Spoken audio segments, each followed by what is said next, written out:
Sa iba pang mga balita, bubuo naman ang isang team ng Manila International Airport Authority na magsasagawa ng random inspection sa mga tauhang nagnanakaw at nangungupit ng gamit ng mga pasahero sa Ninoy Aquino International Airport. Sinabi ito ni MIAA General Manager Ed Monreal kasunod ng mga reklamo ng mga pasahero sa mga social media kaugnay sa kanilang mga nawawalang gamit sa naturang paliparan. Ayon kay Monreal, makakaasa ang mga pasahero na hindi nila hahayaang magpatuloy ang masamang gawain kagaya nito. Anya, makikipagtulungan ang naturang bubuing team sa airport security personnel, aviation security group police officer at private security guards na siyang tututok sa pagprotekta ng mga gamit ng mga pasahero laban sa mga magnanakaw.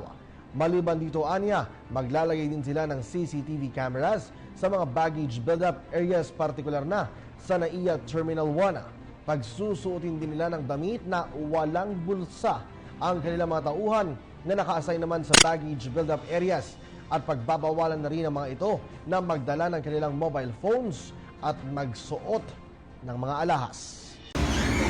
Ako po si Cathy San Gabriel. Subscribe na sa PTV YouTube channel. I-click lang po ang subscribe button.